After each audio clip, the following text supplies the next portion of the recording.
नमस्कार, बहुत स्वागत है आपका न्यूज 18 के डिजिटल प्लेटफॉर्म पर। मैं हूं आपके साथ अंशिका पाठक।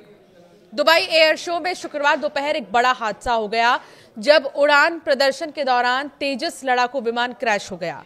हादसे के तुरंत बाद अल मक्तूम इंटरनेशनल एयरपोर्ट के ऊपर काले धुएं का गुब्बार उठता दिखाई दिया। प्रत्यक्षदर्शियों और वीडियो के मुताबिक ये घटना स्थानीय समय अनुसार दोपहर करीब 2:10 पर हुई। तेजस हिंदुस्तान एरोनॉटिक्स लिमिटेड द्वारा विकसित एक single seat light combat aircraft है। दुबई एयर शो में भारतीय जेट विमान की दुर्घटनाग्रस्त होने से एक पायलट की मौत हो गई है। दुबई एयर शो में भारतीय फाइटर जेट तेजस का पूरा एरियल शो 8 मिनट तक चलना था। इसका डेमो फ्लाइट स्लॉट स्थानीय समय अनुसार 2:15 से 2:23 पर खत्म होना था। हादसे के चलते शो तुरंत रोक दिया गया।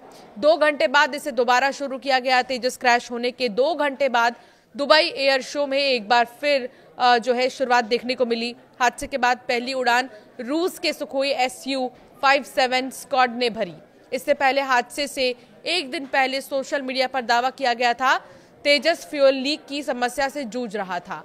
हालांकि रक्षा मंत्रालय ने दावा किया कि तेजस का तेल रिसाव वाला वो वीडियो फर्जी है।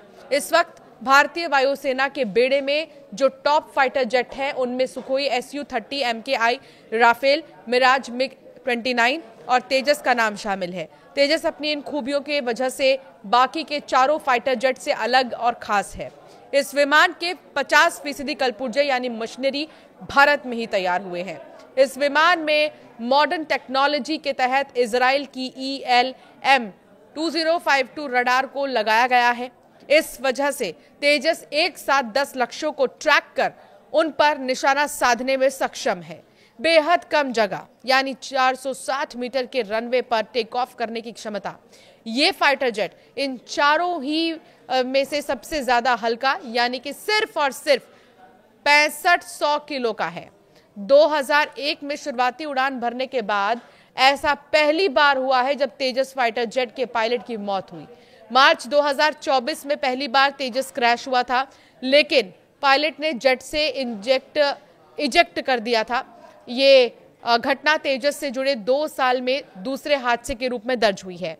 इससे पहले मार्च 2024 में राजस्थान के जैसलमेर में तेजस क्रैश हुआ था, जो 2001 में पहले टेस्ट फ्लाइट के बाद उसका पहला बड़ा हादसा था।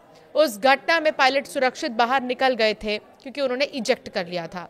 तेजस 4.5 जनरेशन का मल्टी रोल कॉम्बैट विमान है जो एयर डिफेंस, हमला मिशन और नज़दीकी लड़ाई जैसे कामों के लिए बनाया गया है।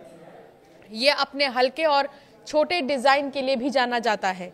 हादसे में पायलट की मौत हो चुकी है। भारतीय वायुसेना ने इस दुखद घटना पर गहरा शोक जताया और कहा कि वो इस कठिन समय में मृतक पायलट के परिवार के साथ मजबूती से खड़े हैं। हादसे के कारणों का पता लगाने की कोशिश की जा रही है। उसके लिए कोर्ट ऑफ इंक्वायरी यानी कि जांच समिति गठित की जा रही है। आपको ये भी बता दें कि प्रधानमंत्री नरेंद्र मोदी ने 25 नवंबर 2022 को बेंगलुरु में तेजस फाइटर प्लेन में उड़ान भरी थी। किसी भारतीय प्रधानमंत्री की फाइटर प्लेन में ये पहली उड़ान थी। तेजस में उड़ान भरने से पहले मोदी बेंगलुरु स्थित हिंदुस्तान एरोनॉटिक्स लिमिटेड भी पहुंचे थे। बहरहाल इस मामले की जांच इसीलिए भी अहम हो जाती है क्योंकि ऐसा फाइटर जिसे विशेष तौर पर फुर्ती, स्थिरता और उच्च स्तरीय एरोडायनामिक्स के लिए डिजाइन किया गया है, वो हाई स्पीड युद्धाभ्यास में किस बिंदु पर लड़खड़ा गया। आज का दिन ये याद दिलाता है कि स्टील के बने आसमान के योद्धा भी अंततः इंसानी जोखिमों से ही लड़ते हैं। आपकी राय क्या है, हमें जरूर कमेंट कर बताएं।